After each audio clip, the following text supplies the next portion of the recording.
Hello बच्चों, मेरा नाम है विवेक और आज हम पढ़ेंगे अर्थक्वेक्स के बारे में। कल हमने सेडिमेंट्री रॉक्स और रॉक्स के बारे में पढ़ा कि किस टाइप के 3 टाइप के रॉक्स होते हैं, उसमें क्या क्या होता है। अब हम पढ़ेंगे अर्थक्वेक्स क्यों आते हैं। अब आप देखो कि मैंने बोला था आपको कि 2 प्लेट्स होती हैं, बहुत सारे प्लेट्स हैं, कॉन्टिनेंटल प्लेट्स हैं, 7 तो कॉन्टिनेंट है, उसके अलावा कुछ ओशियन प्लेट्स हैं।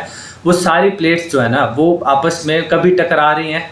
मैंने आपको बोला था एक कई बार कन्वर्जेंट बनता है, कई बार डाइवर्जेंट बनता है, ठीक है। कई बार वो डाइवर्स हो रहे होते हैं, एक दूसरे से दूर जा रहे होते हैं, कई बार वो कन्वर्ज हो रहे होते हैं, प्लेट्स जो कन्वर्ज हो रही होती हैं उसके वजह से अलग अलग जोन्स बन जाते हैं हमारे पास। अब क्या होगा जब ये दोनों आपस में टकराएंगी ना, जब ये दोनों आपस में टकराएंगी तो या तो ये ऊपर उठना लगेंगी, या एक ऊपर उठेगी एक नीचे उठेगी, या दोनों नीचे को चल जाएंगी। इन तीनों केसेस में क्या होगा, अब हम इन प्लेट्स में हम लोग रह रहे हैं। अब जब वो आपस में टकराएंगी तो क्या होगा, जमीन हिलने तो लगेगी ना, ठीक है। और इसी हिलने को हम क्या बोलते हैं, अर्थक्वेक बोलते हैं। यहाँ पे एक बात समझो, क्या मैंने जब अर्थ को बनाया तो मैंने बोला कि हमारे पास 3 पोर्शन में हमारा जो अर्थ है वो डिवाइडेड है, 3 पोर्शन में डिवाइडेड है। एक हमारे पास कोर है, second is mental and third जो हमारा आउटर मोस्ट पार्ट है उसको हमने क्या बोला है, क्रस्ट बोला है। अब अगर मैं इसको ऐसे डिवाइड कर दूं, मतलब सिर्फ यही वाला पोर्शन अभी मैं ले रहा हूँ, तो मैं आपको यहाँ बना के दिखाता हूँ। ये आपका पोर्शन है ट्रायंगुलर शेप में, ये आपका पोर्शन आ गया। अगर मैं इसको ऐसे डिवाइड करूँ तो मैं क्या देखूंगा कि ये वाला पोर्शन, ये अंदर सबसे अंदर वाला क्या होगा, कोर 2 में बंटी है, किसमें, inner core and outer core. ये आपका कोर वाला पोर्शन है। उसके बाद हमें क्या देखने को मिलता है, यहाँ पे क्या देखने को मिलेगा, ये दिस इज मेंटल। तो मैं मानता हूँ कि यहाँ तक, क्योंकि मेंटल बहुत ज़्यादा है, कितना 2900 किलोमीटर जो है वो उसकी थिकनेस है, ठीक है। तो ये भी 2 पोर्शन में बंटा है, ये भी 2 पोर्शन में बंटा है, क्या, अपर और इनर। उसके अलावा एक यहाँ पे क्या है, जो अपर पोर्शन है ना वो भी 2 में बंटा है। एक जो सबसे ऊपर वाला मेंटल में पोर्शन है वो हमने बात की थी कि वो सॉलिड है, और ये जो इससे नीचे वाला पोर्शन है ना इसको हम एस्थेनोस्फेयर बोलते हैं, बोलते हैं, जो कि हमारे पास क्या है, सेमी लिक्विड फॉर्म में है। उसी के ऊपर अब इस पूरे पोर्शन को फिर हमने टेक्टोनिक प्लेट्स बोलना स्टार्ट किया था, जो इस एस्थेनोस्फेयर के ऊपर मूव कर रही हैं। अब मैंने बोला कि ये मेंटल का पोर्शन है, ठीक है। उससे ऊपर क्या आएगी, क्रस्ट आएगी। अब क्रस्ट देखो, यहाँ पे क्रस्ट सिर्फ ये इंटीरियर पार्ट क्रस्ट का है। उसके अलावा हमारे पास यहाँ पे जो हम पहाड़ देख रहे हैं या हम जो समंदर देख रहे हैं यहाँ पे, ठीक है, समंदर वाला एरिया देखते हैं हम यहाँ पे, ये सारा क्रस्ट का पार्ट है। इसका मतलब है क्रस्ट का जो सरफेस है ना वो 2 टाइप में है। एक हमारे पास कॉन्टिनेंटल वाला है और एक ओशियन क्रस्ट है। एक हमारे पास कॉन्टिनेंटल सरफेस है और एक हमारे पास ओशियन सरफेस है। ये सारा मिलके हमारे पास क्या बनाता है, ये क्रस्ट बनाता है। अब क्या हुआ कि इस एस्थेनोस्फेयर पे 2 प्लेट्स आपस में ऐसे मिल रही हैं। मान लो ये आपकी प्लेट है, ये प्लेट आपस में कहीं मिल रही हैं, तो यहाँ पे एक पोर्शन बन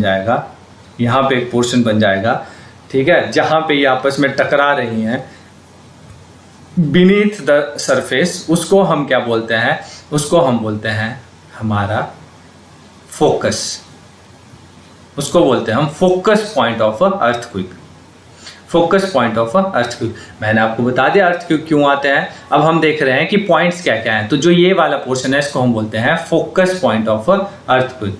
जब ये आके हमारे पास यहाँ सरफेस पे पहुंचेगा, जब इसकी रेज आके हमारे पास यहाँ सरफेस पे पहुंचेगी, तो जो ये वाला सेंटर होगा ना, जो सरफेस पे सेंटर होगा, ये तो बीनीथ द अर्थ है ना, तो ये डायरेक्ट ऐसे पैरेलली मूव करती हैं रेज, और जब ये सरफेस पे पहुंचेंगी तो इस जो ये सरफेस वाला पोर्शन है उसको हम एपी सेंटर बोलते हैं। क्या बोलते हैं इसको, एपी सेंटर बोलते हैं। फोकस क्या है, ये आपसे पेपर में क्वेश्चन पूछता है कि फोकस कौन सा पॉइंट है जहां पे ये प्लेट्स मिली, और एपी सेंटर कौन सा पॉइंट है जो सरफेस पे उसी के परपेंडिकुलर जो सरफेस पे हमारे पास पॉइंट बनता है वो क्या है, आपका एपी सेंटर है। और इसी एपी सेंटर के अराउंड ना वेव्स चलती हैं, इसी एपी सेंटर के अराउंड इसी जो एपिसेंटर है इसके राउंड ऐसे ऐसे ऐसे ऐसे वेव्स बनना स्टार्ट होती हैं जो डिस्ट्रैक्शन करती हैं अर्थ पे। तो अब मैं यहाँ पे लेता हूँ, ये हमारे पास दो प्लेट्स हैं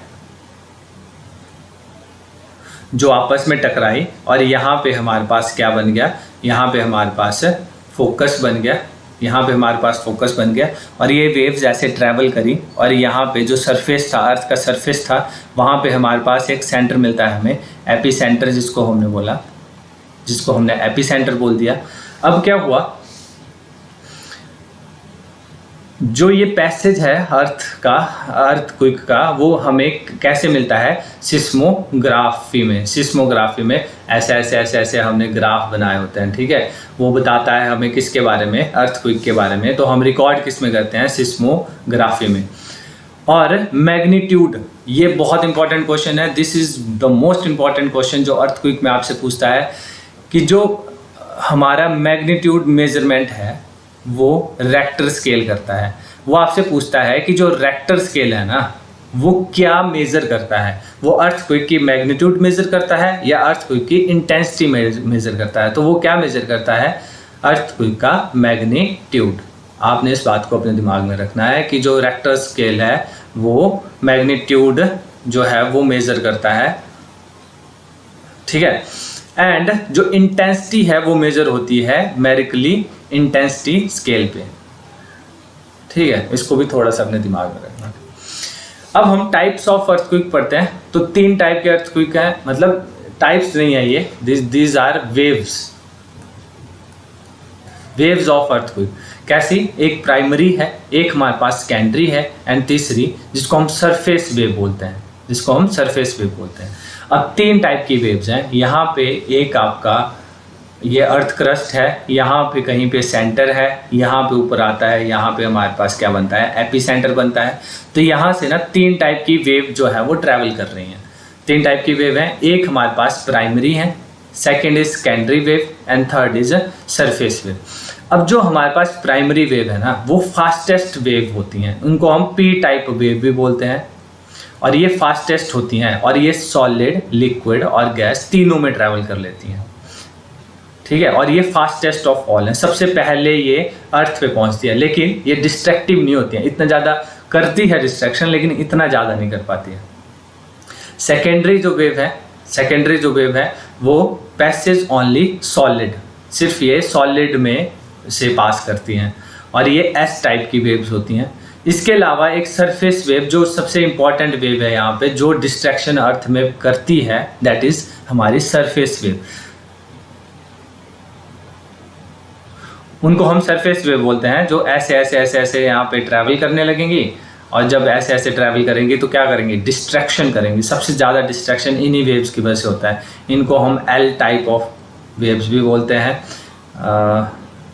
डिस्ट्रैक्शन इसी टाइम पे होता है, मोस्ट डिस्ट्रैक्टिव वेव्स हैं ये जो हमारे पास वेव्स हैं। अब आप यहाँ पे समझो तो ठीक, ये मान लो हमारे पास अर्थ है, ठीक है, दिस इज अर्थ। यहाँ पे कहीं मेंटल में हमारे पास फोकस पॉइंट है, और यहाँ से ये ट्रैवल कर रही हैं कहाँ पे, हमारे पास एपी सेंटर पे। लेकिन सिर्फ ये एक ही साइड को वेरी थोड़ी कर रही हैं, एक ही साइड को थोड़ी जा रही हैं, ये तो नीचे को भी जानी चाहिए, ठीक है। अब अर्थ को यहाँ पे प्लेट टकराई हैं तो सिर्फ एक ही साइड को मूव थोड़ी करेंगी वेव, दोनों साइड को करेंगी। लेकिन यहाँ पे फ़र्क कहाँ पड़ता है, यहाँ पे फ़र्क पड़ता है। एक बार ये पेपर में अभी क्वेश्चन पूछा गया है कि एस जो टाइप वेव हैं, जो स्टैंडर्ड टाइप वेव हैं, वो किस से पास करती हैं, तो वो सिर्फ और सिर्फ सॉलिड से पास करती हैं। उसी की वजह से क्या होता है, यहाँ पे हमारे पास हमें पता है जो कोर है ना वो लिक्विड है, वो लिक्विड स्टेट में है। तो ये जो है वो कोर जो है वो यहाँ से जो सेकेंडरी वेव है वो पास ही नहीं कर पाती हैं। अब आप यहाँ पे देखो, यहाँ पे 3 टाइप की वेव्स हैं चलती हैं, एक पी टाइप की, एक एस टाइप की और एक एल टाइप की वेव्स चलती हैं। जो पी टाइप की वेव्स हैं वो लिक्विड, सॉलिड, लिक्विड, गैस तीनों में चलती हैं और ये फास्टेस्ट होती हैं लेकिन डिस्ट्रक्टिव नहीं होती हैं। और सेकेंडरी वेव जो है वो सिर्फ सॉलिड में ट्रैवल करती हैं। और थर्ड वेव जो हमने पढ़ी वो that's it for today. Thank you and have a wonderful day.